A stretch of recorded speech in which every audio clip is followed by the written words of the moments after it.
Ozma of Oz. Chapter 10. The Giant with the Hammer. The road led for a time through a pretty farm country, and then past a picnic grove that was very inviting. But the procession continued to steadily advance until Ina cried in an abrupt and commanding manner, "Wait, wait!"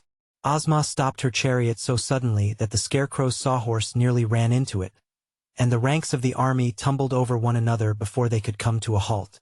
Immediately the yellow hen struggled from Dorothy's arms and flew into a clump of bushes by the roadside. "What's the matter?" called the Tin Woodman anxiously. "Why, Ina wants to lay her egg, that's all," said Dorothy. "Lay her egg?" repeated the Tin Woodman in astonishment. "Yes, she lays one every morning about this time, and it's quite fresh," said the girl. "But does your foolish old hen suppose that this entire cavalcade, which is bound on an important adventure, is going to stand still while she lays her egg?" inquired the Tin Woodman earnestly. "What else can we do?" asked the girl. "It's a habit of Billina's, and she can't break herself of it." "Then she must hurry up," said the Tin Woodman impatiently. "No, no!" exclaimed the Scarecrow. "If she hurries, she may lay scrambled eggs." "That's nonsense," said Dorothy. "But Billina won't be long, I'm sure." So they stood and waited, although all were restless and anxious to proceed. And by the yellow hen came from the bushes saying, "Kut kut kut kadau kut, kut kut kut kadau kut." "What is she doing, singing her lay?" asked the Scarecrow. "Forward march!" shouted the Tin Woodman, waving his axe, and the procession started just as Dorothy had once more grabbed Billina in her arms. "Isn't anyone going to get my egg?" cried the hen, in great excitement. "I'll get it," said the Scarecrow, and at his command the sawhorse pranced into the bushes. The straw man soon found the egg, which he placed in his jacket pocket.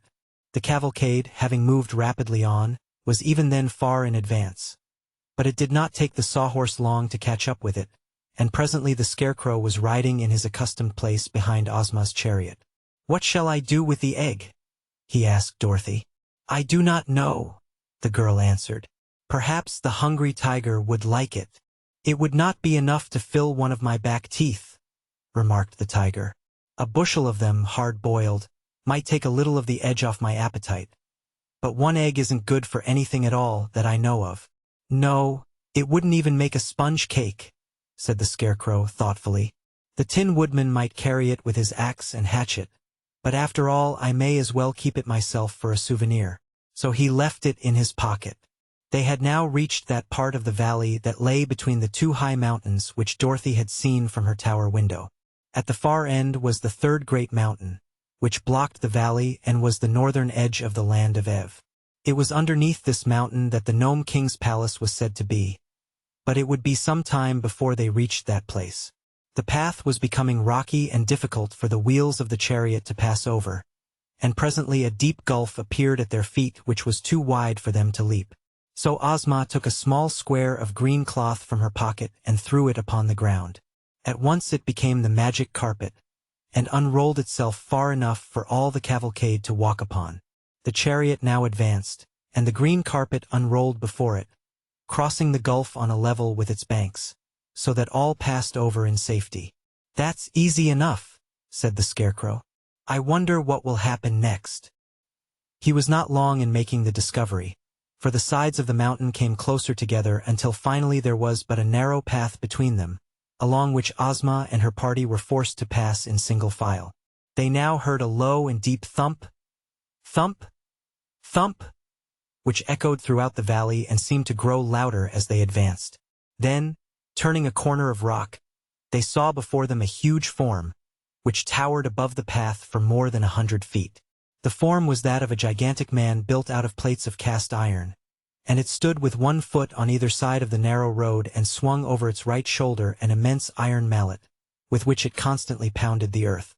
These resounding blows explained the thumping sounds they had heard, for the mallet was much bigger than a barrel, and where it struck the path between the rocky sides of the mountain it filled all the space through which our travelers would be obliged to pass. Of course they at once halted, a safe distance away from the terrible iron mallet. The magic carpet would do them no good in this case, for it was only meant to protect them from any dangers upon the ground beneath their feet, and not from dangers that appeared in the air above them. "Wow," said the Cowardly Lion with a shudder. "It makes me dreadfully nervous to see that big hammer pounding so near my head. One blow would crush me into a doormat." "The iron giant is a fine fellow," said Tick-Tock, "and works as steadily as a clock. He was made for the Gnome King by Smith and Tinker, who made me, and his duty is to keep folks from finding the underground palace. Is he not a great work of art? Can he think and speak as you do?" asked Ozma, regarding the giant with wondering eyes. "No," replied the machine. "He is only made to pound the road, and has no thinking or speaking attachment. But he pounds very well, I think." "Too well," observed the Scarecrow.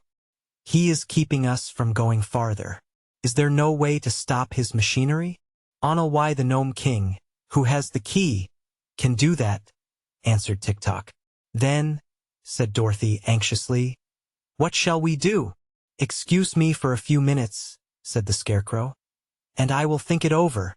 He retired, then, to a position in the rear, where he turned his painted face to the rocks and began to think. Meantime the giant continued to raise his iron mallet high in the air, and to strike the path terrific blows that echoed through the mountains like the roar of a cannon.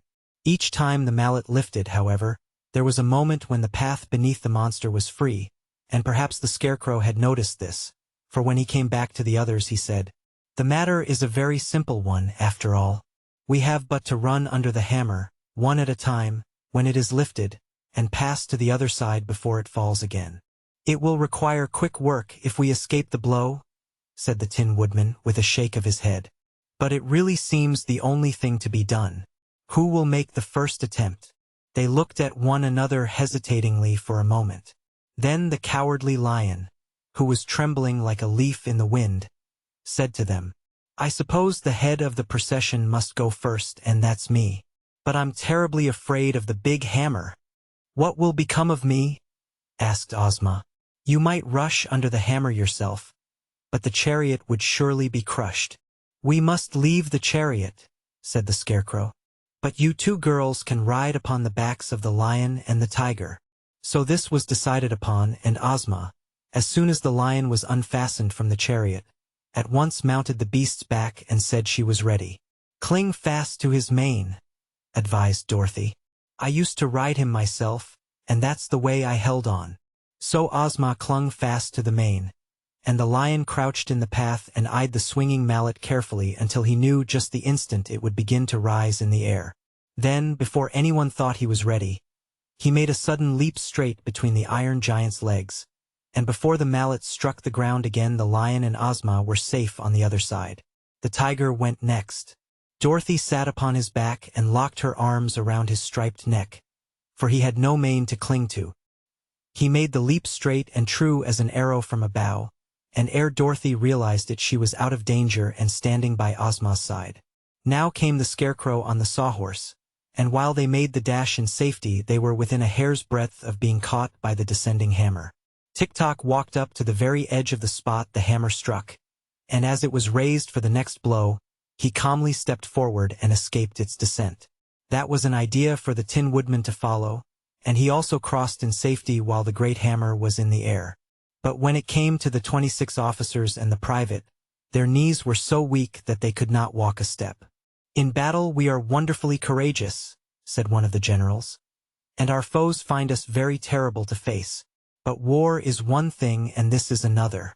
When it comes to being pounded upon the head by an iron hammer and smashed into pancakes, we naturally object." "Make a run for it," urged the Scarecrow. "Our knees shake so that we cannot run," answered a captain. "If we should try it we would all certainly be pounded to a jelly." "Well, well," sighed the Cowardly Lion. "I see, friend Tiger, that we must place ourselves in great danger to rescue this bold army. Come with me, and we will do the best we can." So, Ozma and Dorothy having already dismounted from their backs, the lion and the tiger leaped back again under the awful hammer and returned with 2 generals clinging to their necks. They repeated this daring passage 12 times, when all the officers had been carried beneath the giant's legs and landed safely on the further side. By that time the beasts were very tired, and panted so hard that their tongues hung out of their great mouths. "But what is to become of the private?" asked Ozma. "Oh, leave him there to guard the chariot," said the lion. "I'm tired out, and won't pass under that mallet again."